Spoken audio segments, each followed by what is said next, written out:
a la información de la clase, pues puedan hacerlo. Listo. Ya está grabando entonces la clase. Ok, bueno, entonces, como les mencionaba, nos enfocamos en el estudio del seguimiento al movimiento de las especies, de la fauna principalmente. No quiere decir que obviamente la vegetación no se mueva, lo hace en una escala y en unas temporalidades diferentes, pero pues también tenemos esa condición, pero pues obviamente es muchísimo más evidente con los animales. Entonces, por eso como que enfoco un poco más esa información o esta charla a la fauna. Entonces es importante que iniciemos por entender un poquito qué es el movimiento o cómo se da ese movimiento de los organismos. Y el movimiento simplemente es el cambio en la ubicación espacial de un individuo en una escala temporal. Y pues es una característica fundamental de la vida. Quisiera preguntarles antes, ¿por qué creen ustedes que es importante el movimiento para un organismo, para un individuo?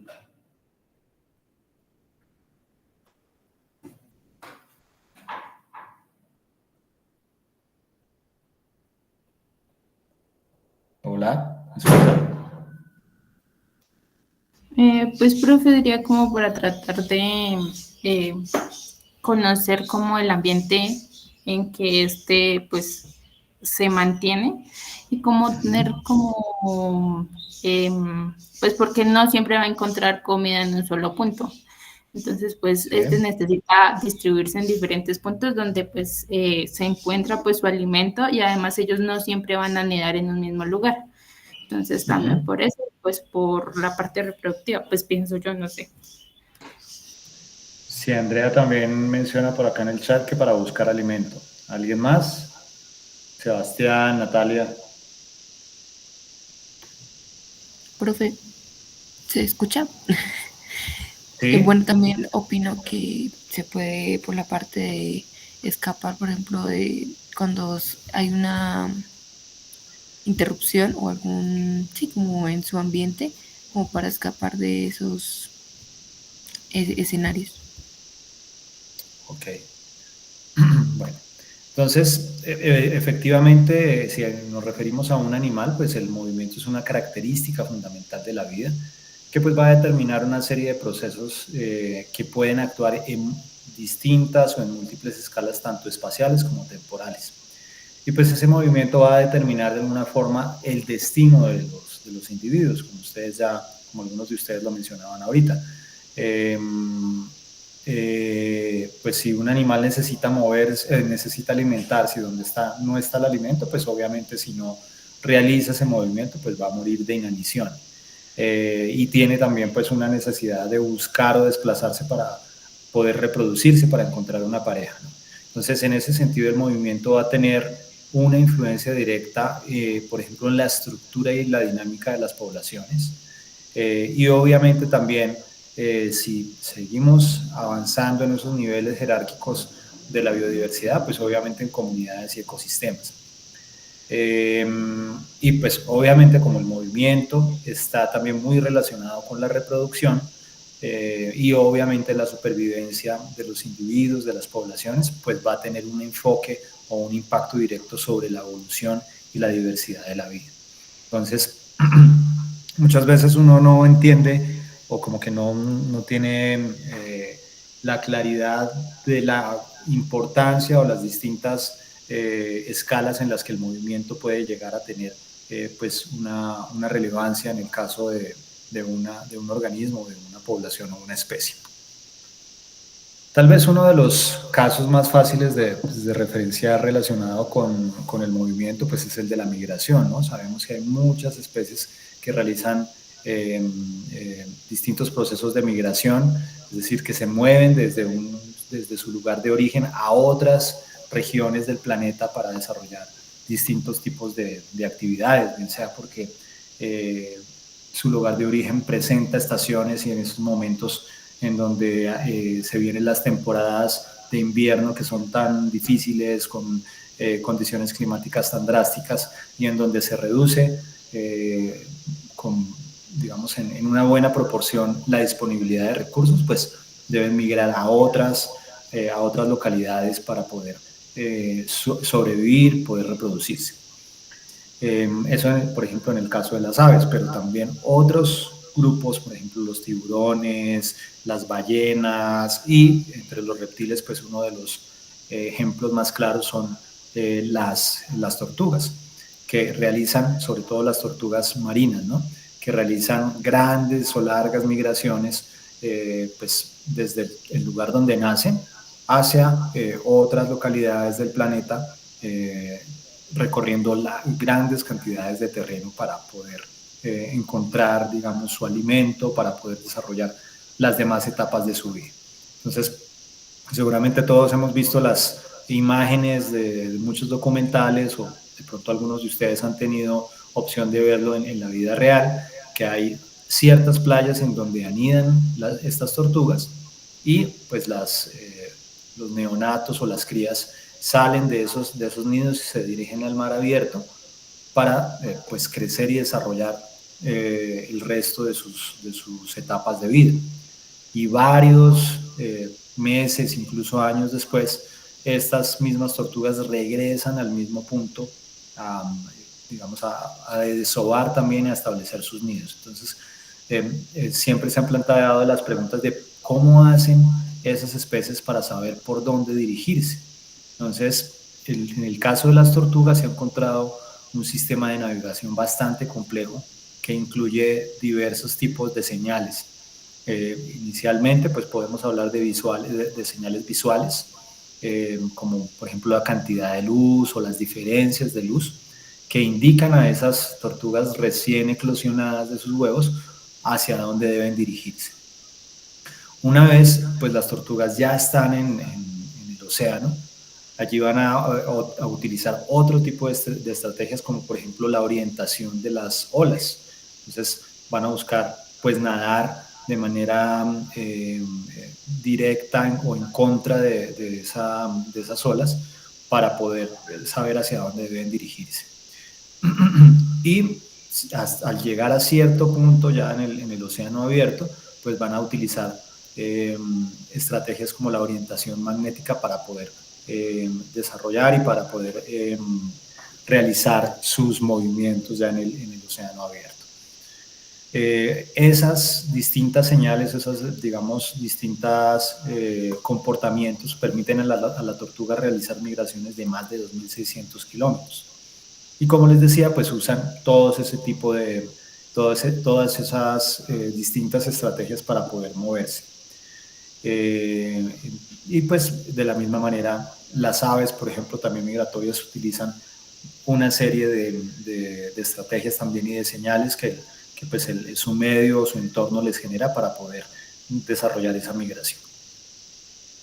Si bien, como les decía al iniciar la charla, el movimiento lo asociamos más, por ejemplo, a mamíferos o a aves que realizan pues, movimientos muy rápidos y de grandes características, pues el movimiento lo encontramos desde las plantas, incluso desde organismos unicelulares, como podemos ver acá en este primer recuadro, incluso en organismos que de alguna forma entendemos que son sésiles, como los corales. Pero los corales tienen ciertas etapas reproductivas en donde permiten la dispersión de sus propágulos, como lo vemos acá en esta gráfica, en donde esos propágulos pues, son dirigidos por las corrientes oceánicas para llegar o establecerse a otros o en otros puntos mejor. Entonces, a partir de esa condición de que el movimiento lo encontramos en prácticamente una gran cantidad de organismos, entender cómo se da ese movimiento pues es una pregunta fundamental en la ecología también. Entonces allí podemos plantearnos preguntas como ¿por qué moverse? ¿Cómo se mueven los organismos? ¿En qué momento y hacia dónde moverse? Y sobre todo, ¿cuáles son esas consecuencias tanto ecológicas como evolutivas que va a tener el movimiento? También es importante, por ejemplo, que entendamos que el movimiento se puede dar en diversas etapas y en diversas escalas espaciotemporales. Nosotros podemos ver una primera escala pues muy, muy pequeña, tanto a nivel espacial como temporal, y podemos ver unos cuantos movimientos que son denominados pasos, que son simplemente desplazamientos entre dos puntos en posiciones sucesivas del organismo.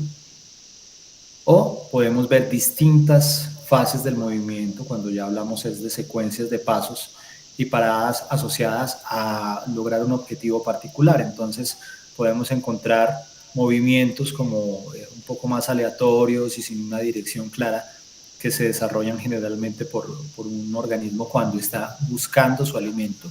Entonces realiza este tipo de movimientos, pero en otro momento, si se ve amenazado por un depredador, pues debe realizar un movimiento rápido, unidireccional, para poder escapar. Cuando ya esa presión o ese riesgo se ha reducido, pues puede volver a desarrollar otro tipo de objetivo. Pero digamos que ese movimiento puede cambiar su forma, su longitud, dependiendo del objetivo que tenga por realizar en ese momento. Incluso podemos ver el movimiento a lo largo de toda la etapa de la vida de un organismo. Podemos identificar el lugar donde nació, como lo veíamos por ejemplo ahorita con las tortugas, y ver cuáles son todos esos movimientos que puede realizar a lo largo de su vida, ¿no? Y cada uno de esos tramos, como lo vemos acá, pues nos estará dando información en distintas escalas. Pero pues digamos que depende de nuestra pregunta, depende del enfoque que tengamos, podemos verlo desde una etapa espaciotemporal muy cortica, podemos ver las distintas fases, incluso, como les digo, todo el recorrido que realiza un organismo desde su nacimiento hasta su muerte. Entonces, esa es información pues bastante importante que nos muestra distintas interpretaciones. ¿Cómo vamos hasta acá, chicos? ¿Preguntas, inquietudes?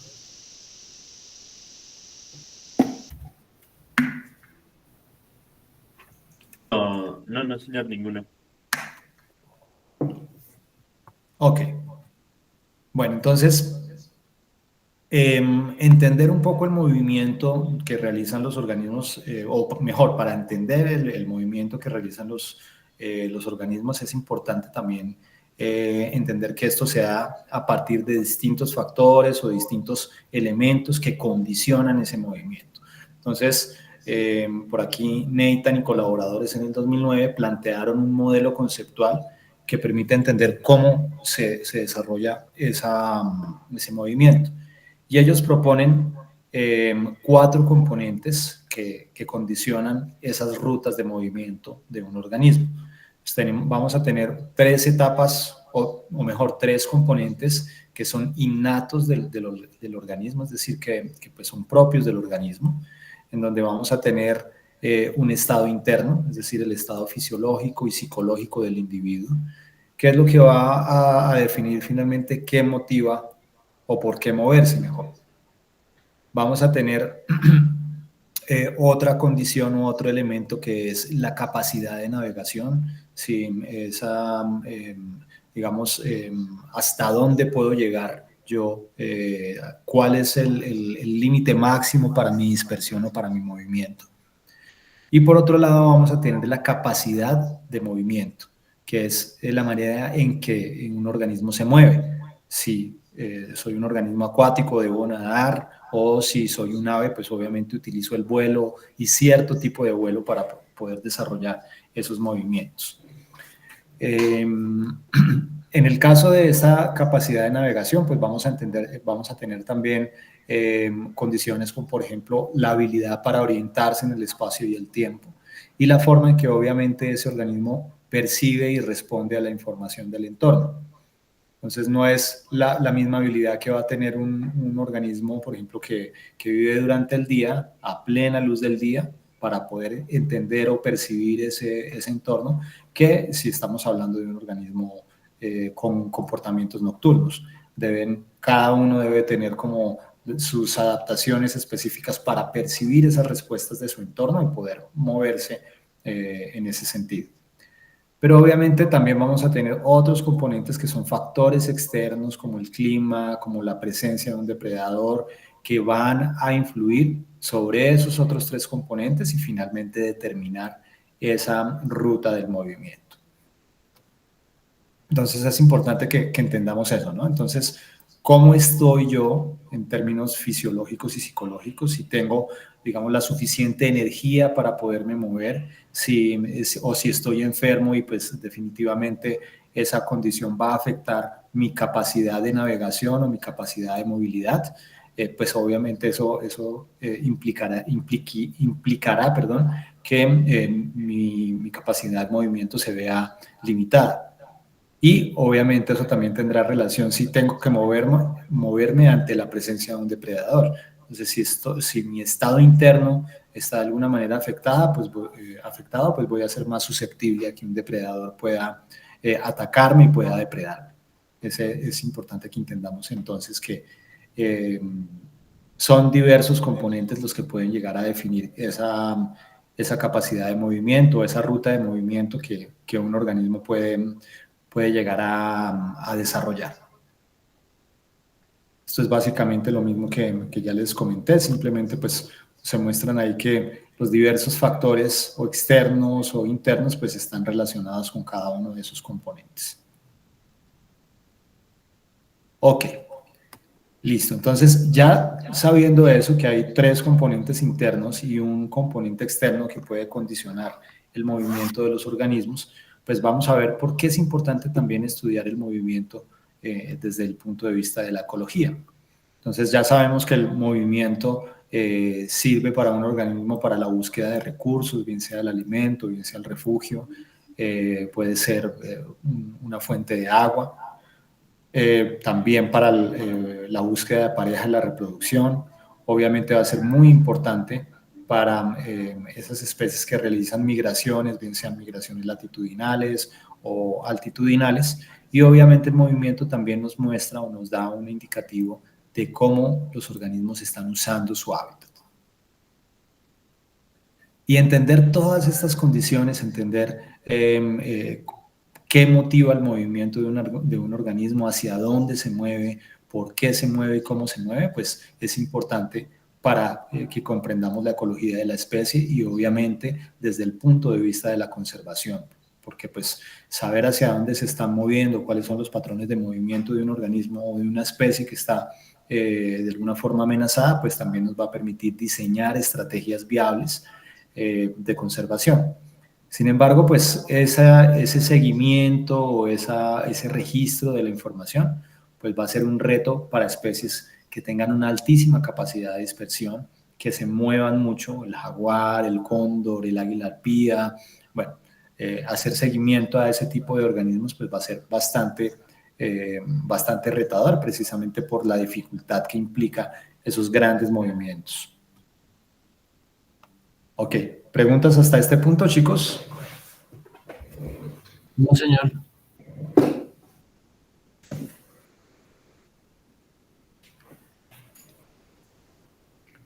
Bueno, entonces, ¿cómo podemos hacer para estudiar todas estas condiciones que estamos denominando, que hemos como revisado hasta este punto? Una de esas aproximaciones es la telemetría. Esa telemetría pues es una herramienta que nos permite monitorear los movimientos de un individuo o un organismo durante un tiempo definido. Y es una tecnología que no es nueva, que ha venido teniendo sus desarrollos a lo largo del tiempo, desde la década de los 60, en donde pues, surgieron mejor las primeras tecnologías de telemetría, entre ellas la radiotelemetría.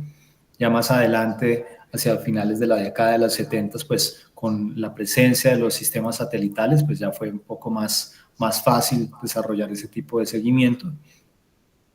Posteriormente ya tuvimos nuevas tecnologías, nuevas generaciones de esos rastreadores, hasta que llegamos a lo que conocemos actualmente como los sistemas de telemetría GPS, o que también se asocian a los sistemas o a las redes, mejor, de cobertura celular, que también nos dan otra información que incluso incorpora datos relacionados con la biotelemetría, que era lo que les mencionaba yo en nuestra práctica del martes, asociada a datos como la temperatura, el estado corporal también del individuo que estamos monitoreando. Entonces, esta línea del tiempo es para contarles que esta tecnología ha venido teniendo un desarrollo a lo largo del tiempo y que pues surgió a partir de la radiotelemetría. Cuando hablamos de telemetría, podemos tener dos tecnologías principalmente. La tecnología VHF, que es tecnología de muy alta frecuencia, que se encuentra principalmente entre un rango entre los 30 y los 300 MHz, y es la misma tecnología que se utiliza para transmitir las ondas de televisión o las ondas de radio. Y por otro lado vamos a tener la tecnología de ultra alta frecuencia, o UHF por sus siglas en inglés, que está en un espectro de ondas más alto, que están entre un rango entre los 300 MHz y los 3 GHz. También es usada, digamos, en la actualidad para las ondas de televisión, pero también en tecnología militar, por ejemplo, en los radares, y es la tecnología que utilizan nuestros teléfonos celulares actualmente. Digamos que esas son como las diferencias más básicas entre los dos sistemas de telemetría que tenemos. Entonces vamos a charlar un poquito de cada uno de ellos. Entonces, la tecnología VHF es como funcionan, no sé si ustedes conocen, por ejemplo, los radiotransistores que de pronto los abuelos utilizaban o algunos campesinos todavía los usan, que son esos radios grandes que pues, percibían las emisoras que dependen también de una serie o una red de antenas que van enviando las señales de ondas, las señales de radio, perdón, a esos receptores. Esos radios que vemos y que les menciono, pues son simplemente unos receptores. Entonces, si ustedes se dan cuenta, esos radios van a tener una pequeña antenita, que es similar a lo que tenemos acá, lo que está cargando este señor. Y el radio va a funcionar como un receptor. Entonces, la tecnología VHF, en el caso del seguimiento de la fauna, pues funcionaba más o menos de estas características. Un receptor y unido a un cable, mediante un cable coaxial a una antena que nos permitía captar la señal de un organismo o de un ejemplar previamente capturado y al cual se le instaló un rastreador, en este caso un radiocollar. Entonces lo que uno tenía que hacer era andar por todo el terreno o la zona, pues digamos, del hábitat de ese individuo y empezar a realizar distintas lecturas de esa señal. El rastreador que tenía el organismo, que tiene el organismo, genera un bip, una señal de radio, que es captada por la antena unidireccional o bidireccional, dependiendo el tipo de antena que estemos usando. Y el investigador lo que tenía que hacer era pues desplazarse a distintos puntos para poder triangular, como lo vemos acá. Aquí tenemos el punto A, el punto B, el punto C, el punto D, para poder triangular ese lugar aproximado o un área aproximada en la cual estaba el organismo. Entonces es, digamos, visto ya en un mapa como tal de esta manera. Entonces uno establecía el primer punto, se movía, caminaba unos cuantos minutos, incluso podría ser en vehículo, hasta otra zona, volvía a tomar ese dato y generalmente uno tenía que ir con una brújula para poder registrar lo que se denomina como el azimut, que son los grados, digamos, de orientación en el mapa y pues obviamente en el terreno que le indican a uno estas líneas. Entonces en el mapa uno iba pintando estas líneas y ya al tener por lo menos 3 puntos uno encontraba esta triangulación, como este cruce acá de esas 3 líneas era el lugar aproximado de la posible localización de la presencia del organismo con el radiotransmisor. Como saben, como ven ustedes acá, pues esa tecnología pues tendría muchísimas incertidumbre, poca efectividad muchas veces en la ubicación exacta de los individuos y pues implicaba también un trabajo de campo de bastante esfuerzo. Pero pues digamos que esa es tecnología que se usaba o fue la primera tecnología que se usó y actualmente se sigue usando para ciertos organismos que no tienen unos amplios rangos de movimiento. Entonces vamos a ver aquí rápidamente un video corto que nos muestra, ¿por qué no lo puedo activar. Permítanme un segundo, que no me deja activar el video.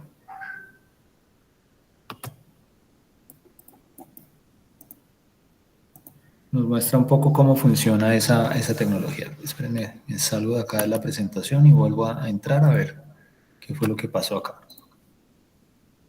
Ahora sí. ¿Me confirman si escuchan el audio, por favor? No, profe, no se escucha. ¿No se escucha el audio? No sé. Bueno, entonces voy a ponerlo acá y yo les voy contando más o menos lo que va diciendo el señor. Entonces vamos a ver acá un poco de esa información. Entonces, acá nos está mostrando los dos componentes básicos, los tres, perdón. Este que estamos viendo ahí, que es esa caja negra como con distintos botones, es el radioreceptor. Y ustedes se darán cuenta ahí que pues uno puede ajustar el volumen como la intensidad del sonido. Y esa intensidad pues va a depender también de estos canales que se ven ahí. Entonces esos numeritos que se veían son canales como las estaciones de radio, ¿no? Ustedes saben que las emisoras yo puedo ir cambiando la banda o cambiando pues ese canal para percibir la estación de radio. Funciona exactamente de la misma manera. Entonces cada uno de esos rastreadores o transmisores, como el que tiene acá en la mano, pues tiene un rango de banda específico. Acá se utiliza ese imán para encender el rastreador y ya teniendo definido pues el canal, sabiendo cuál es el canal al cual se le otorgó a ese rastreador específico, pues yo ya puedo monitorear los individuos. Entonces, lo que generalmente se hace con esta tecnología es que a cada individuo marcado pues se le va a otorgar un canal específico. Entonces yo puedo ir moviendo esos canales.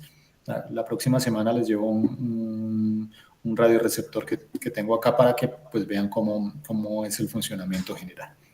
Y pues digamos que conecta ese radio receptor a la antena. La antena se denomina antena Yagi, que puede ser unidireccional o bidireccional. En este caso es una antena bidireccional. Entonces se despliega la antena, que es la que va a recibir la señal del rastreador. Entonces, lo que uno empieza es a hacer como un barrido a lo largo del territorio de en donde se percibe con mayor intensidad, con mayor claridad esa señal, ese bip del rastreador para poder pues identificar la posición aproximada del organismo que uno está siguiendo. Entonces, esto es lo que debe uno hacer en cada uno de esos puntos, digamos, de revisión o de barrido. Entonces, hace uno ese sondeo, dirigiendo la antena a distintas ubicaciones, haciendo como una circunferencia. Si no percibe la señal o si la percibe, pues igual va a otro punto en lo posible más alto para poder identificar otra señal y poder realizar la triangulación. Digamos que esa es la manera en que funciona esa tecnología. Hasta que pues ya identifica el lugar donde está ese rastreador. Listo. Hasta ahí, inquietudes, comentarios, chicos.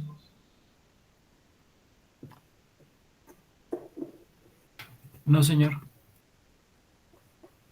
Importante que vayan preguntando, que vayan como haciendo también sus comentarios para que esto no se vuelva tan monótono, teniendo en cuenta que nos tocó hacer esto de manera virtual, ¿no? Bueno, vamos a continuar. Listo. Entonces, la segunda o el segundo tipo mejor de tecnología es la tecnología de ultra alta frecuencia o UHF. Y pues para este tipo de tecnología tenemos pues varios diseños establecidos. Uno de ellos es el sistema Argos, que funciona a partir de una red de satélites, que tenemos pues digamos satélites de distintos tipos, como los vemos acá, y que esos satélites lo que van a hacer es transmitir, recibir, almacenar y enviar las señales de cada uno de los collares, como los vemos acá, o de cada uno de los rastreadores. Entonces lo que hacen esos satélites es que algunos reciben la señal, los transmiten a otros satélites, estos satélites los envían a antenas en tierra que transfieren la información a los centros de procesamiento. Y de esa manera pues pueden enviar las bases de datos al usuario a partir, o digamos, recibiendo o almacenando esa cantidad de información. Este fue uno de los primeros sistemas satelitales para el seguimiento de la fauna, que pues requería unos satélites que son, digamos, privados y que requieren un alto procesamiento, por lo que las tarifas de descarga y de uso de esa información eran bastante elevadas.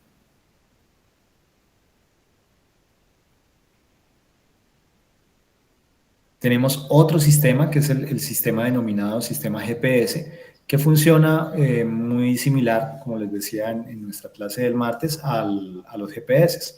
Triangulan, digamos, la red de satélites, triangula la señal de un solo rastreador para calcular su ubicación o su posición. Y esa ubicación o esa posición puede ser enviada, o puede ser mejor recibida por una estación base para la descarga de los datos. Entonces esa estación base puede uno dejarla en el terreno donde uno está haciendo el monitoreo, y que automáticamente la deja uno prendida y con esta antena va recibiendo la información. O simplemente tiempo después de haber capturado al individuo y haber instalado el rastreador, pues uno se dirige nuevamente a campo y lleva la estación base para poder descargar la información. Esta, digamos, estación base o esta tecnología tiene una limitante, y es que uno tiene que estar más o menos por mucho unos 100, 200 metros del individuo para que la estación base perciba los datos y poder descargarlos directamente al computador. Pues también tiene esa limitante. Sin embargo, pues existen otras tecnologías que son similares a esta GPS, pero ya no utilizan ese sistema de descarga, sino solamente la red de satélites para enviar directamente a las plataformas de descarga y al usuario las ubicaciones. Y el sistema más reciente es este sistema GPS GSM, que además de la red de satélites, utiliza las antenas de cobertura del celular, pues, las que permiten que nosotros tengamos señal de celular a diario y en diversos territorios. Utiliza esa red de antenas para transmitir la información. Entonces, los satélites reciben los datos del rastreador, los envían a esa red de satélites, y esa red de satélites pues ya transfiere la información directamente al usuario. Esa, digamos, es otra de las opciones que permiten la transferencia de datos entre rastreador, satélites y el usuario. Bueno, entonces, como ustedes saben, tenemos alrededor del planeta distintos tipos de satélites que tienen diversas funciones.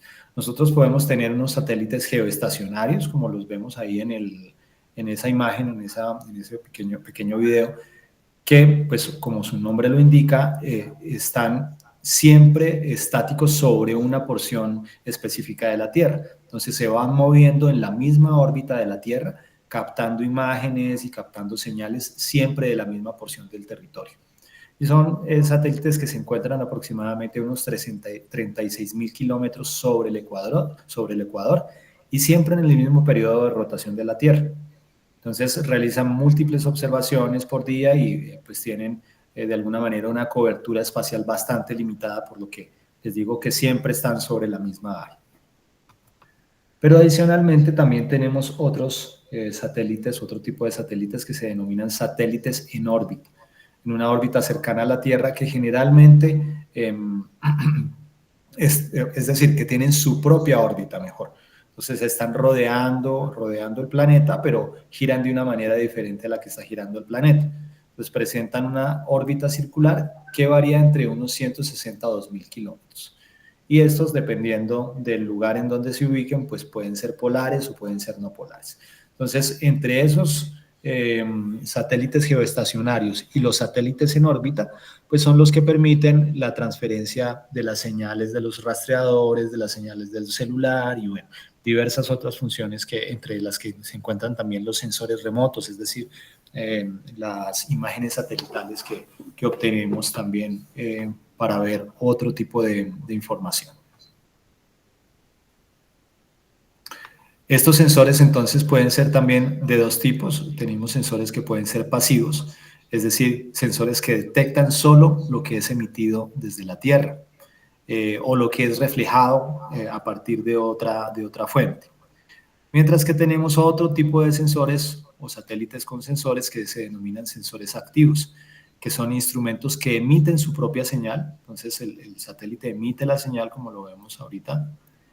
Esa señal rebota en la Tierra en cierta superficie y al rebotar pues va, dependiendo de lo que esté monitoreando ese satélite o ese sensor, vamos a percibir diferencias en la vegetación, diferencias en la presencia de cuerpos de agua o de estructuras urbanas.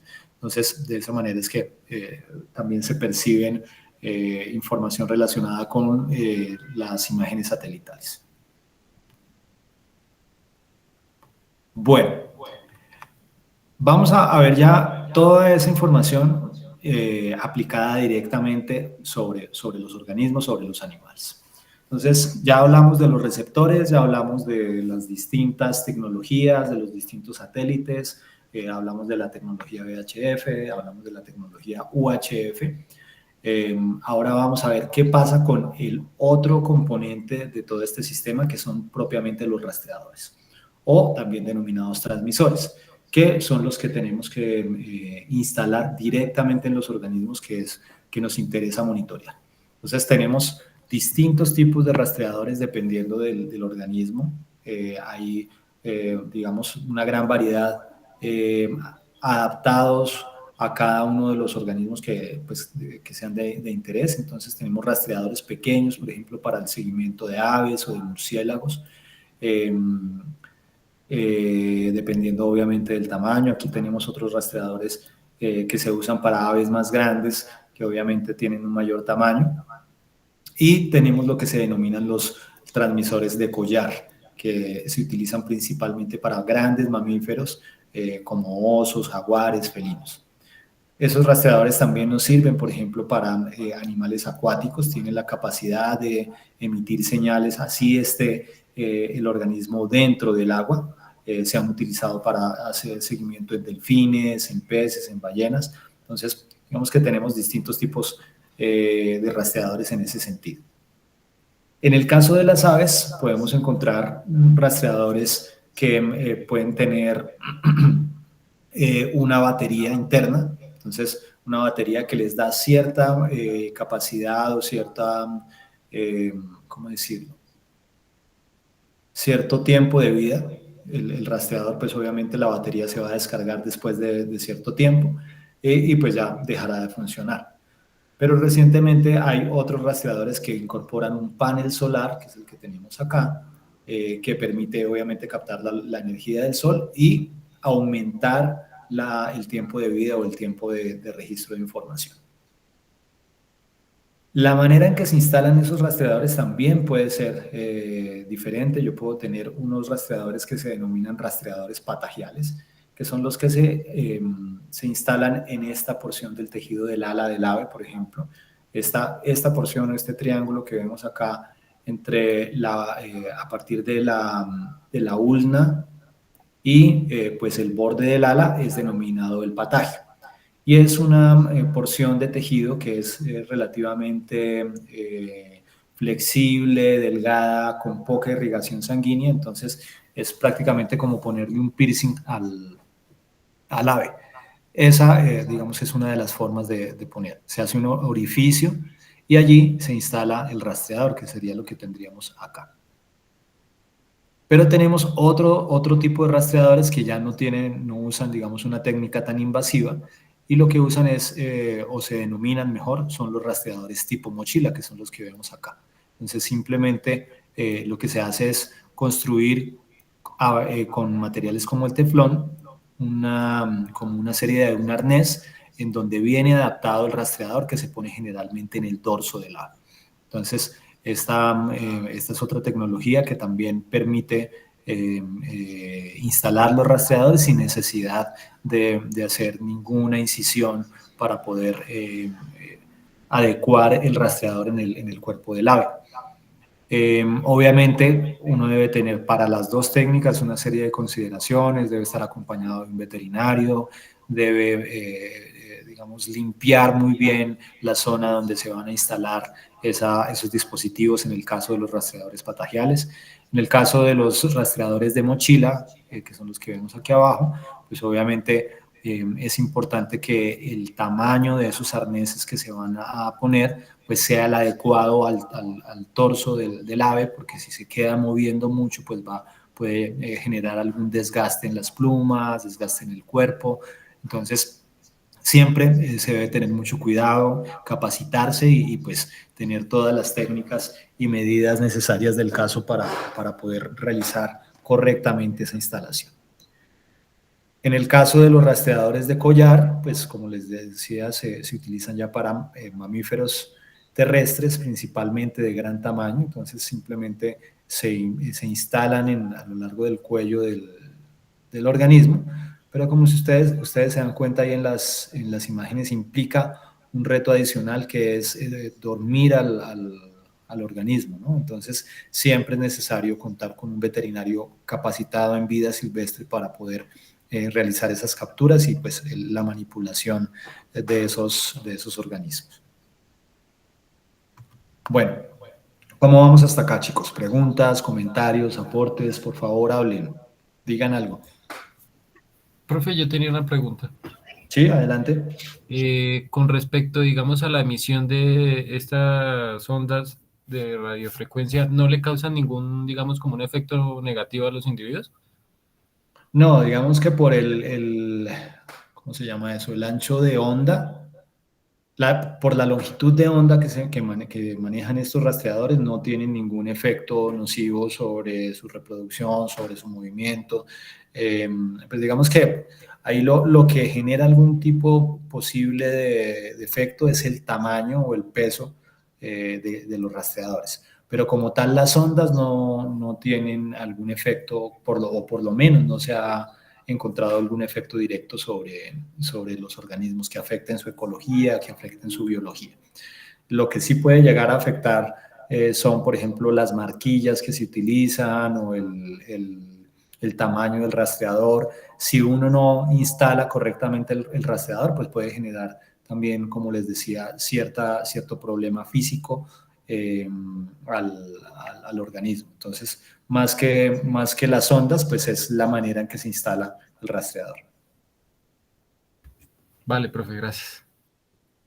¿Más inquietudes, chicos? Sí, profe, yo tengo una pregunta. En cuanto al sistema VHF, en donde se tenía que hacer la triangulación, ¿esa triangulación tiene que ser simultánea? O sea, los puntos, porque el señor lo hacía No. solito. Exactamente. A ver, me devuelvo aquí un momentico para mostrarles. Pues si ustedes se dan cuenta acá, este es un solo investigador. Entonces, por eso es que les digo que requiere un esfuerzo en campo bastante grande. Entonces, generalmente es una sola persona la que está haciendo esto, o una pareja de investigadores, pero generalmente se están moviendo de manera conjunta o cada investigador está haciéndole seguimiento a un individuo diferente. Entonces, digamos que estos son recorridos que generalmente hace el mismo investigador. Gracias, profe. Vale. Bueno, entonces, acá estamos viendo en este video el movimiento y los registros de varios individuos que fueron marcados, de varios buitres egipcios, en donde se registró durante varios años el movimiento y también la mortalidad de esos buitres egipcios. Esos buitres egipcios pues, son buitres del viejo mundo bastante interesantes, que son llamativos porque tienen la condición o la capacidad de que utilizan herramientas, como los vemos acá. Entonces ellos usan piedras para romper los huevos de otras aves de las cuales se alimentan. Entonces, es una especie amenazada, en un peligro crítico de amenaza. Entonces, se han invertido bastantes recursos para poder hacer su seguimiento, su monitoreo. Entonces, acá hay varios años de seguimiento de distintos organismos y esta tecnología pues ha permitido ver, además de esa movilidad, también tener idea de cuántos individuos van falleciendo debido a distintas causas. Entonces es una tecnología que sirve muchísimo para registrar información de especies amenazadas, para poder ver esas rutas migratorias y poder identificar áreas como las vemos acá. Estos círculos amarillos representan a los individuos que pues, van muriendo en ese lapso del tiempo. Poder pues, realizar acciones de manejo, acciones de control, acciones de conservación. Entonces, digamos, si tiene uno los recursos suficientes, tanto técnicos como económicos, para poder marcar una buena cantidad de individuos, pues podría uno llegar a tener esa información como la que estamos viendo en esta gráfica. Entonces, ver todos esos movimientos, poder ver, por ejemplo, cuando es la falla del transmisor. Algunos de esos rastreadores tienen también algo que se llama como el sensor de muerte, que simplemente lo que indica es cuando el individuo lleva sin moverse por bastante tiempo, indica o envía una señal específica en donde pues marca la alerta y pues de esa forma se puede identificar que algo sucedió, ¿no? Entonces es una herramienta pues bastante importante, bastante interesante en el seguimiento de las aves. Y pues ha tenido diversas aplicaciones, como ya se los mencioné en el video anterior. Una de ellas es pues para hacerle un seguimiento a las migraciones, a la ecología del movimiento de la migración de especies como el catartesaura, que es un buitre también del Nuevo Mundo que realiza grandes migraciones, o otras especies como gaviotines, que son más especies marinas, que es una de las especies para las cuales se ha registrado la mayor capacidad migratoria, de más de 34.000 kilómetros. Entonces acá podemos ver, digamos, esos desplazamientos de polo a polo prácticamente, y que se han realizado, que se han conocido gracias a la tecnología satelital.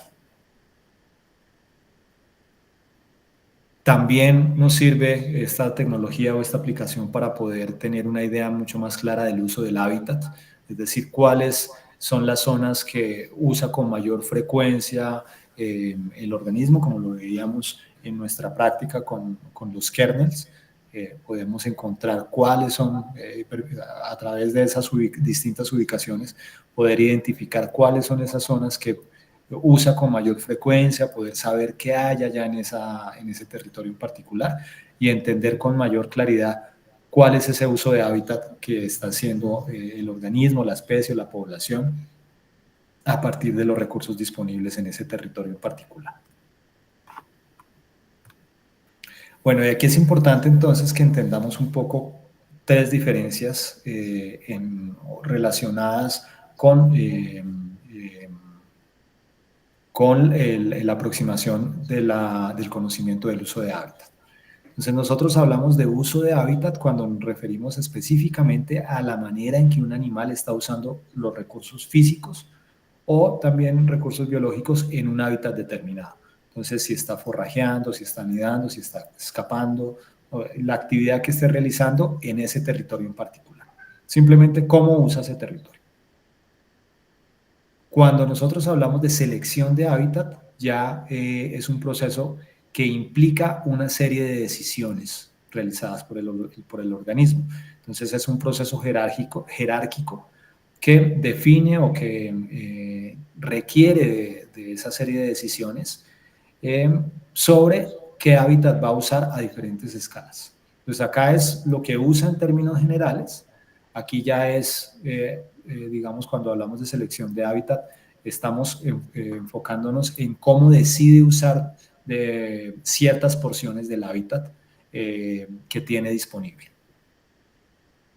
Y cuando hablamos de preferencia de hábitat, ya es la consecuencia de este concepto anterior, es decir, de la selección del hábitat, que resulta en el uso desproporcionado de un solo recurso en particular. en comparación con otros. Entonces acá está seleccionando una serie de recursos que tiene disponibles, que digamos que usa a lo largo de sus actividades. Y cuando hablamos de preferencia, nos referimos a que de esa gran variedad de recursos está usando solo uno, sin importar digamos, su porcentaje de abundancia, simplemente porque está prefiriendo estar en ese territorio. Entonces gastan una mayor o una alta proporción de tiempo en esos tipos de hábitats, a pesar de que no sean abundantes en el paisaje. Entonces, estas tres condiciones, principalmente la de uso de hábitat, las podemos identificar y las podemos entender o las podemos estudiar a partir de la tecnología del seguimiento satelital. ¿Sí se entiende esta diferencia entre lo que es uso, selección y preferencia, chicos? Sí, señor. Vale. ¿Los demás? Natalia, Andrea, Sebastián. Sí, señor. Sí, sí, señor. Todo claro. Vale, listo. Perdóname un poquito de agua para poder seguir hablando. Ok, entonces a partir de toda esa información que ya vimos, las distintas tecnologías, el tema de uso, selección y preferencia de hábitat, vamos a retomar el concepto en el cual nos enfocamos en nuestra práctica del martes, que justamente es el del home ranch, área de acción o ámbito de hogar. Entonces nosotros sabemos que en un territorio, un organismo en particular, en este caso este cóndor macho, visita o digamos, se mueve por distintas localidades. Cada uno de estos puntos rojos pues son esas ubicaciones en donde ha estado pues ese individuo. Para poder, digamos, realizar esos distintos desplazamientos, pues cada individuo debe desarrollar unos mapas cognitivos. Esos mapas cognitivos pues simplemente es, digamos, como la forma en que concibe el territorio cada uno de los individuos, cómo están distribuidos los recursos, cuáles son las coberturas de escape, cuáles son las rutas de viaje. Entonces esos mapas cognitivos todos los animales los tenemos, nosotros también tenemos pues tenemos muy bien definida cuál es la ruta que tenemos que tomar para poder llegar a la universidad, para poder regresar a la casa, para ir a determinado lugar donde podemos encontrar los alimentos. Esas rutas nosotros ya las tenemos definidas gracias a esos mapas cognitivos que realiza nuestro cerebro. Entonces, esos mapas cognitivos, pues obviamente van a tener una influencia directa sobre la manera en que usamos el territorio y sobre, obviamente, el área de acción del home ranch. Entonces, hay por ahí otra definición del home ranch que hace referencia a que ese home ranch es parte del mapa cognitivo que un animal o de un animal que selecciona mantener y a la cual está dispuesto a acceder. Entonces, nosotros tenemos un mapa cognitivo de la distribución de los recursos, de las coberturas de escape, de las distintas rutas.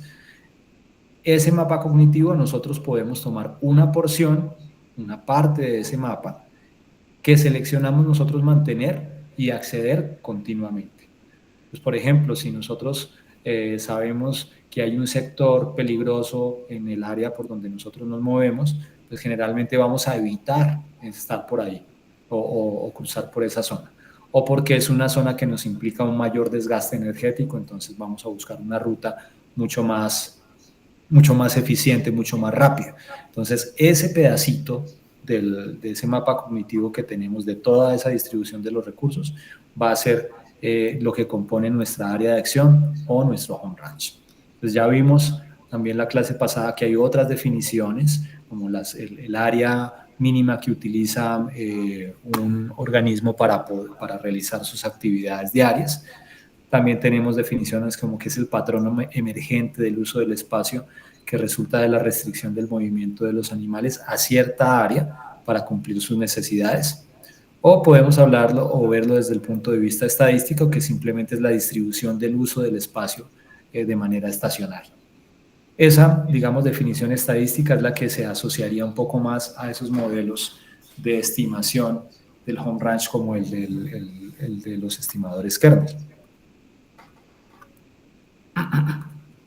Bueno, vamos a ver los distintos estimadores entonces que se tienen para poder entender este tema del área de acción. Entonces ya en la clase pasada vimos algunos, calculamos algunos, pero vamos a entender un poco mejor acá.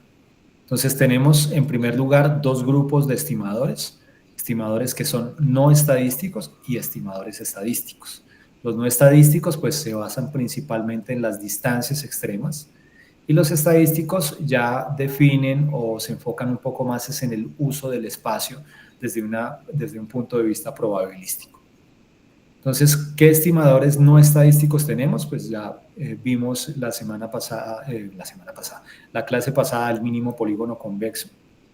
Pero existen otros como por ejemplo el conteo de grillas o los estimadores lineales.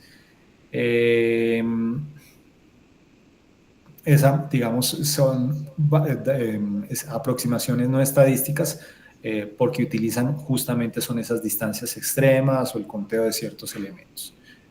Tenemos otros estadísticos, otros métodos que son los estadísticos, que son, por ejemplo, el estimador de Heinrich-Turner, la media armónica, que utiliza pues las distancias para poder definir esa distribución de utilización del espacio, y el estimador kernel, que fue el que vimos justamente en nuestra clase pasada.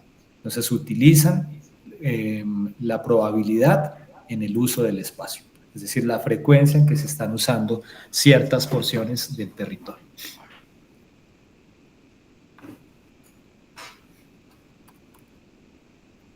Entonces, vamos a ver algunos de ellos. Entonces, vamos a enfocarnos un poco en lo que es el mínimo polígono convexo. Ya recuerden que nosotros tenemos los distintos puntos de ubicación, que son estos puntos rojos, y el mínimo polígono convexo simplemente va a asumir que el home range es bidimensional, es decir, que solamente tiene dos dimensiones, y que el uso del espacio es equitativo, o sea, no va a haber un uso desproporcionado de ciertas porciones del territorio. Y lo que hace es incorporar pues, o unir mejor esas ubicaciones externas o extremas de cada organismo para poder definir ese polígono. Y yo puedo hacer un mínimo polígono convexo al 100% utilizando todos los datos, mínimo polígono al 95, al 75, al 50, distintas aproximaciones. Pero sabemos que pues esa es una metodología que incorpora áreas que nunca son usadas, y pues su uso va a depender del objetivo del estudio. Si queremos conocer el área completa usada por un animal, si queremos comparar, vamos a utilizar esa aproximación. Ya si estamos hablando de estimadores estadísticos, pues hablamos del estimador kernel, que es un estimador no paramétrico, es decir, aquí estamos enfocándonos en datos que no cumplen las leyes de la normalidad. Entonces, por eso es considerado un estimador no paramétrico. Y lo que hace el estimador kernel es generar una superficie continua de densidad de probabilidades a partir del grupo de puntos. Entonces, esto ya lo vimos en la clase pasada, genera como unas gráficas de frecuencia para poder ver esas áreas que tienen un mayor uso, un uso desproporcionado en todo el territorio. Entonces, viene asociado con una serie de fórmulas que simplemente definen o que requieren definir un ancho de banda, que era ese parámetro H que veíamos, el número de puntos y las distintas coordenadas en las cuales se encuentran los distintos puntos de evaluación. Entonces, si comparamos el mínimo polígono convexo, tendríamos esta condición bidimensional. En el caso del estimador de densidad de kernel, pues sabemos que ya nos muestra una característica tridimensional, como lo vemos acá, con una superficie. Si incrementamos el ancho de banda, pues esa superficie se va como a suavizar un poco, ¿no? Pero también tenemos otros estimadores. En nuestra práctica vimos lo que era el polígono convexo local, que lo que hace es crear mínimos polígonos, utilizando esta primera aproximación, pero ahora creando unos polígonos más pequeños entre los puntos más cercanos o sucesivos, para evitar, obviamente, generar esos espacios que no se utilizan. Y existe otros modelos, que son los modelos de movimiento de puentes brownianos, que lo que incorporan son las trayectorias de movimiento en la interpretación.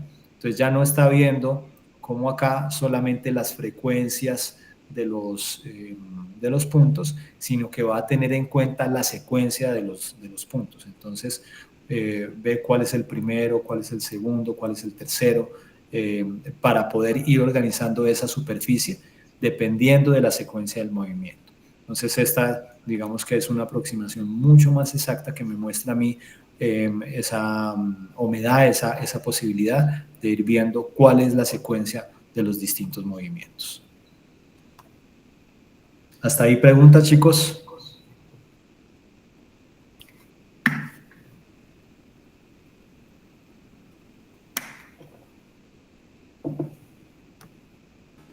¿Siguen ahí? Sí, sí, señor. Ninguna, profe. Pues Sí, por mi señor. parte. Vale. Bueno, vamos a continuar entonces. Este concepto de área de acción también se asocia a otro concepto en la ecología que se denomina el territorio. Ustedes seguramente ya lo han escuchado mencionar, el territorio, animales territoriales. Cuando hacemos énfasis o hacemos referencia al territorio, pues nos enfocamos en un área geográfica que un individuo se determina a marcar y a defender. Entonces, aquí vamos encontrando diferencias entre los conceptos. El home range es un área que usa el individuo sin, sin definir si la defiende o no, simplemente la usa. Cuando nos referimos al territorio, es un área que el individuo marca y defiende a conciencia. Prevé un lugar seguro para el crecimiento. ¿Por qué la defiende o por qué la marca? Porque prevé un lugar seguro para el crecimiento de sus crías o para conseguir su alimento o para su reproducción. Entonces, los animales que son territoriales defienden de manera muy vigorosa esos territorios, especialmente durante las temporadas de apareamiento. Y generalmente son marcados por distintas características, por ejemplo, usando movimientos o usando vocalizaciones como los llamados. Esas digamos, aproximaciones también son denominadas displays. Y pues es importante entender que la defensa de ese territorio también implica un gasto energético, ¿no? Entonces, esos territorios pues no pueden tener un área muy grande porque eso implicaría un mayor gasto energético. Entonces esos animales, esos individuos definen unos territorios relativamente pequeños si los comparamos en contraste con el home range. Y acá lo vemos. Entonces, estos polígonos azules en su totalidad corresponden al home range o al área de acción en un individuo territorial, y ya los territorios que van a defender pues van a ser estas zonas centrales en color rojo. En ese sentido, pues vemos que el home range puede tener cierto grado de solapamiento con otro individuo, con otra bandada, con otra manada, pero los territorios nunca se van a sobreponer, nunca se van a solapar. Entonces, recordemos un poquito las diferencias. El home range no es defendido activamente y puede traslaparse, como se les mencionaba aquí, y para su definición solo se requiere la presencia del individuo. Y su tamaño va a depender de la densidad de los recursos, de la densidad poblacional, de la competencia con otras especies. Mientras que el territorio es estimado delineando la ubicación de eventos de defensa y la ubicación de vecinos competidores. Entonces, nosotros podemos marcar el home range, pero si no tenemos, por ejemplo, esos datos del marcaje que hacen los individuos de sus territorios o de los casos de defensa o de luchas que por territorio que tengan entre los organismos, pues no vamos a poder definir ese territorio. Pero pues lo que sí podemos definir claramente es que el territorio siempre va a ser menor que el home range. Esa es una condición que siempre vamos a tener. Es importante que entendamos, que aclaremos que no todos los individuos o no todas las especies tienen esa característica territorial. Generalmente depredadores, grandes mamíferos, ciertas aves, de pronto algunas aves rapaces, tienen esas condiciones territoriales, pero no todos los organismos presentan esa consideración. Bueno, eso, digamos, es en términos conceptuales lo que define o lo que nos da base para el desarrollo de toda esta información o ese análisis de lo que tiene que ver con la ecología espacial, específicamente en el uso del hábitat y en el desarrollo o en el establecimiento del home ranch o el área de acción de un individuo o una población. Pero para entender un poquito mejor esta información, la manera en que se estudia, pues voy a contarles una historia o un caso, un estudio de caso mejor en el que pues pude yo participar. Es justamente la historia de estos dos cóndores que ven ustedes ahí en la fotografía. Dos cóndores que fueron denominados después de haber sido rescatados y rehabilitados, Ilika y Dasan. Ilika la hembra, una hembra adulta, y Dasan, un macho subadulto de aproximadamente unos 5 años de edad. Estos dos cóndores fueron encontrados en el páramo del Almorzadero con un cuadro de posible envenenamiento. La comunidad de la zona pues avisó mediante un esquema, digamos, de personas interesadas en la conservación del cóndor en ese territorio, donde participan pues el cuerpo de bomberos, algunas fundaciones, ciudadanos también de ese territorio, y de esa manera fue que se permitió el rescate. Los campesinos que encontraron en la zona alta de esa zona, en la zona alta de ese territorio, avisaron a los contactos que se tenían allí para poder rescatarlos, bajarlos al municipio y posteriormente poder llevarlos en helicóptero a un lugar donde pudieran realizar pues todas las labores de rescate, de rehabilitación. Entonces estos dos cóndores estuvieron alrededor de 2 meses en cautiverio mientras pues, se podía realizar todo su manejo veterinario, mientras se lograron estabilizar y cuando ya se tuvo seguridad de que estaban sin ningún tipo de riesgo. Una vez pues, se lograron estas condiciones, pues se consiguieron dos tipos de rastreadores para instalar en cada uno de esos cóndores. Un rastreador patagial de la tecnología VHF, que es el que tenemos acá, junto con la marquilla, y un rastreador satelital solar con tecnología GPS-GSM, que es el que tenemos acá, que se instaló en los cóndores mediante una técnica de tipo mochila. Estos rastreadores, o mejor, el rastreador satelital tenía una configuración específica para registrar localizaciones a ciertas horas. Entonces daba datos a las 5 de la mañana, a las 10, a las 11, a las 12 y a las 7 de la noche. Esta configuración pues, fue definida con un propósito, y es que los datos de las 5 de la mañana y de las 7 de la noche nos iban a permitir identificar los lugares donde anidan o donde duermen pues los cóndores o estos individuos. Y pues las otras horas nos permitían ver los desplazamientos y, actividades de forraje. Pues acá, después de haber sido instalados los rastreadores, nuevamente fueron los cóndores llevados en helicóptero hasta el lugar donde fueron encontrados y fueron liberados. Acá pueden ustedes ver la marquilla o la banda alar que se les puso para poder identificar a estos individuos después en territorio. Entonces, el hecho, el propósito, el objetivo de instalar esos rastreadores en los cóndores fue precisamente poder analizar esos patrones de movimiento y estimar el home range para esos dos cóndores. La tecnología, utilizada venía asociada a una plataforma de descarga que se denomina PTT Tracker, que permitía descargar todos los puntos y la información asociada según la configuración. Adicionalmente las fechas, las horas, la exactitud y obviamente pues las rutas de desplazamiento por las cuales se movía.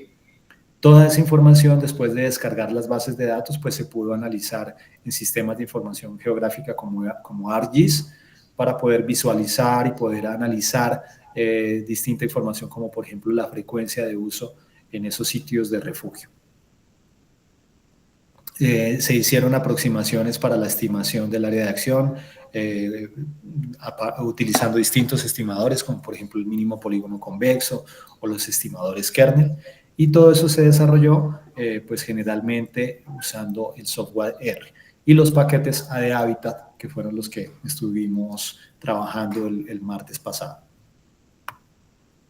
Entonces, estos son los resultados básicos que obtuvimos a partir de ese seguimiento. Entonces, al lado izquierdo vamos a encontrar todas las ubicaciones durante, digamos, varios meses, desde enero a octubre en esa temporada.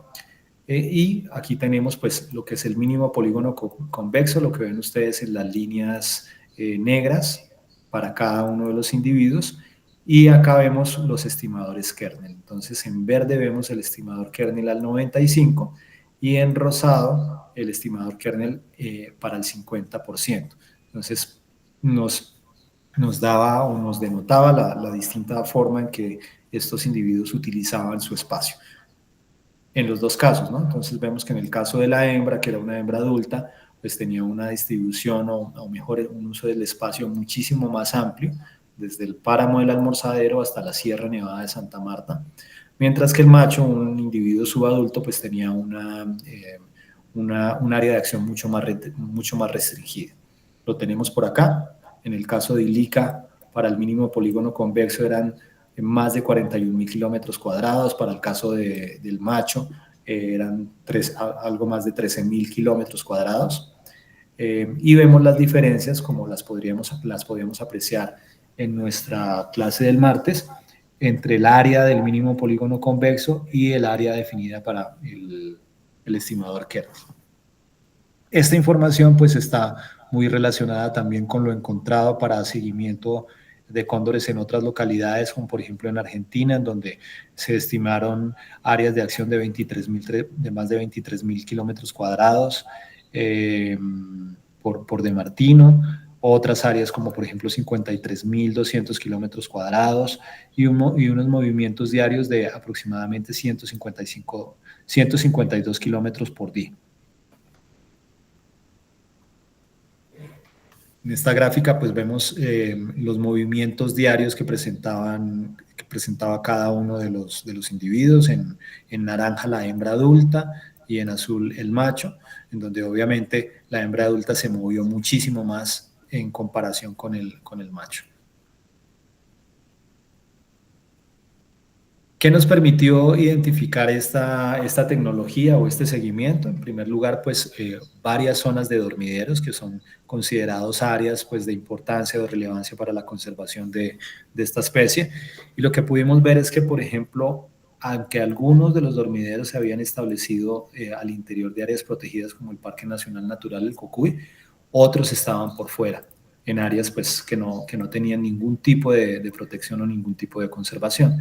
Y también logramos identificar a partir de la frecuencia, digamos, de uso de esos distintos dormideros, algunas áreas que pues eran usadas con gran frecuencia. El tamaño de los círculos acá nos va a mostrar eso, cuáles son como esos puntos o esas zonas de mayor uso, de uso de mayor frecuencia por parte de este individuo que era el macho subadulto. Y lo mismo se realizó para la hembra, ¿no? Entonces, al interior del Parque Natural Sierra Nevada de Santa Marta se encontró la mayor cantidad de dormideros para esa hembra, algunos asociados también al páramo del Almorzadero, y algunos de esos puntos coincidieron también con los riscos o los lugares donde previamente, unos años anteriormente, habíamos encontrado un nido activo para el cóndor andino. Vimos también diferencias en el uso, digamos, en cuanto a la elevación. Mientras el macho se restringió a un rango específico de elevaciones, la hembra pues podía usar dormideros que se encontraban a menos de 1.000 metros sobre el nivel del mar, incluso dormideros establecidos a más de 5.000 metros sobre el nivel del mar. Eso nos permitió también identificar los recorridos diarios y el total del recorrido desde la liberación hasta, digamos, el momento en que se hizo este reporte. Y pues información interesante fue la que pudimos ver que la hembra en un solo día recorrió más de 330 kilómetros, mientras que el macho, como máxima distancia diaria recorrida, pues obtuvo o tuvo mejor una distancia de 169 kilómetros. Aquí también pudimos realizar mapas de las rutas de movimiento, en donde encontramos que en el caso de la hembra, pues generalmente mes a mes, desde enero hasta octubre, realizaba esos vuelos desde el páramo del Almorzadero en Santander hasta la Sierra Nevada de Santa Marta. Entonces esto fue lo que vimos en enero, en febrero, iba a la Sierra Nevada de Santa Marta, regresaba al páramo del Almorzadero, porque pues consideramos que es una zona de alimentación donde hay una gran cantidad de ovejas y pues animales que pueden ser objeto de alimentación para esta especie. En abril no salió de la Sierra Nevada de Santa Marta, acá vemos pues esas rutas de movimiento. En mayo volvió a realizar ese vuelo hacia el páramo del Almorzadero, junio, julio, siempre mantenía esa, digamos, como esa misma ruta, ¿no? Septiembre y octubre. Entonces, generalmente lo que hacía era utilizar la cadena montañosa de la Cordillera Oriental, el Catatumbo, el Perijá, y pasar del Perijá a la Sierra Nevada de Santa Marta. Entonces, los cóndores generalmente utilizan las corrientes de viento, las corrientes térmicas o las corrientes ascendentes que genera la topografía para poder tener un vuelo mucho más eficiente.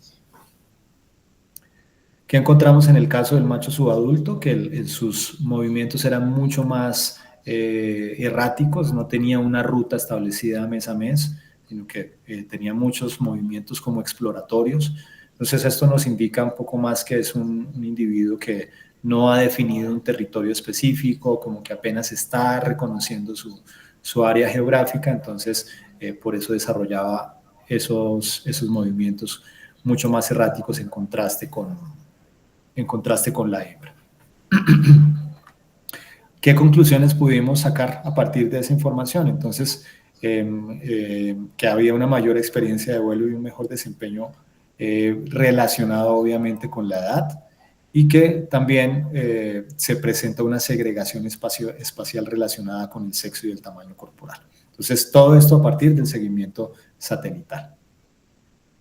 Bueno, esto ya se los mencioné de alguna manera, pudimos identificar la importancia de ese corredor de dispersión de los páramos nororientales colombianos para la dispersión del cóndor. Y con esa información también logramos realizar este tipo de visualizaciones gráficas. Esto se construye también en R a partir de esos datos con un paquete que se llama MUP. Entonces, esta información también podríamos llegar a realizarla en el caso de que tengamos datos de movimiento de algún individuo. Y describe pues esas rutas. Lo que les mostré ahorita en esos mapas estáticos lo estamos viendo acá de una manera mucho más dinámica. Listo, chicos, eso es lo que tenía para compartirles el día de hoy. No sé si hay preguntas, comentarios hasta este punto.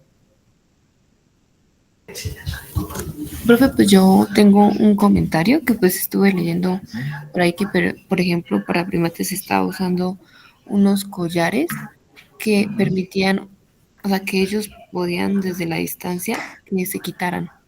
Me pareció como chévere porque es que, o sea, bueno, vi, o sea, como los collares o al principio se usaba en la cintura, como un cinturón.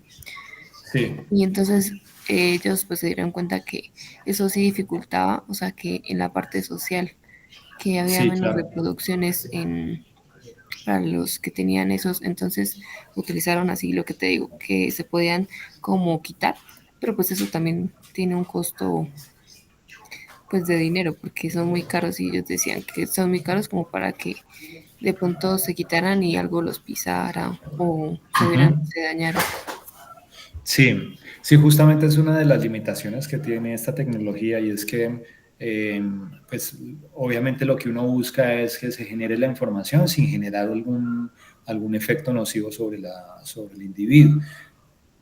En ese caso, pues, por ejemplo, acá, de manera similar a lo que tú mencionas para los primates, los collares para grandes mamíferos, como lo vemos acá, tienen un sistema que se suelta, digamos, el collar se suelta después de cierto tiempo. ya después de haber registrado la información, que generalmente es de unos 2 años aproximadamente. El collar tiene un sistema que permite liberar al individuo de tener eso ahí colgado, ¿no? Y lo mismo sucede con los rastreadores para las aves. Entonces, este sistema que les explicaba acá, de los rastreadores tipo mochila, el teflón pues obviamente es una tela que se va degradando después de cierto tiempo. Entonces el teflón se degrada, se rompe y se cae el rastreador, y pues ya no es que el individuo deba mantener esos rastreadores durante toda su vida de ahí en adelante, sino que ya han sido diseñados precisamente para que se permita esa condición de liberar al individuo de esa carga después de cierto tiempo. Pero obviamente ese tiempo ya ha sido suficiente para tener información importante de cuál es el movimiento de los individuos. ¿Más preguntas y comentarios, chicos?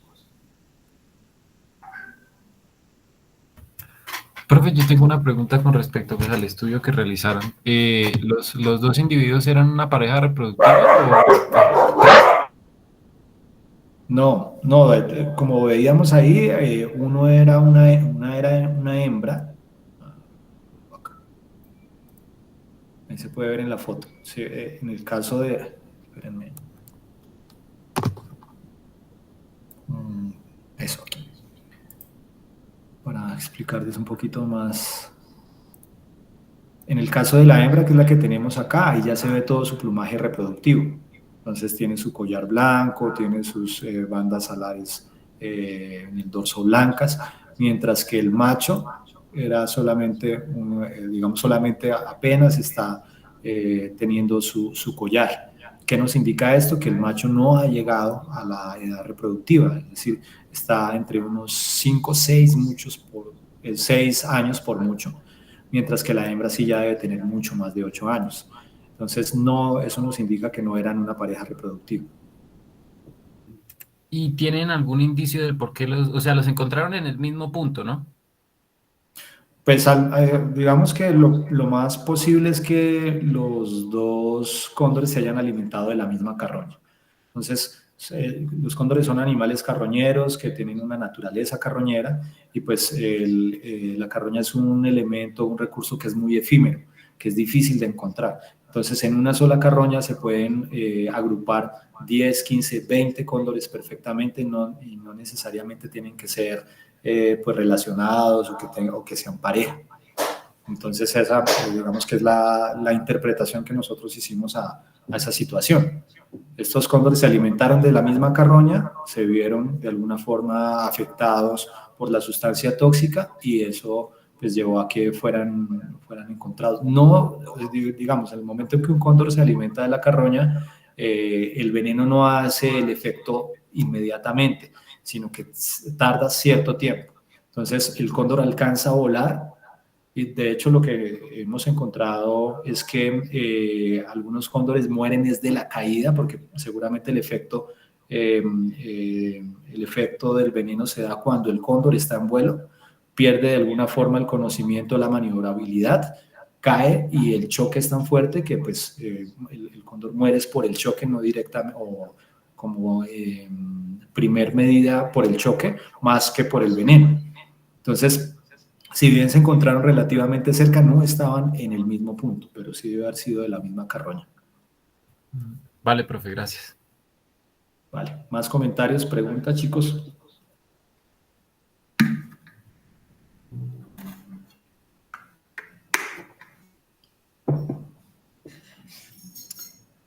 Vale, chicos, entonces interpreto ese silencio como que ya no hay más preguntas.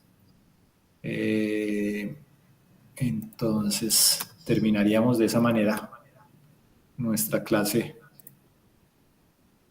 hasta este punto. Retomamos entonces el próximo martes con las presentaciones que nos quedan pendientes de los seminarios, y pues con la práctica que realizaremos ese día, que ya va a ser de un tema nuevo. Pues acá cerraríamos ya lo del home ranch.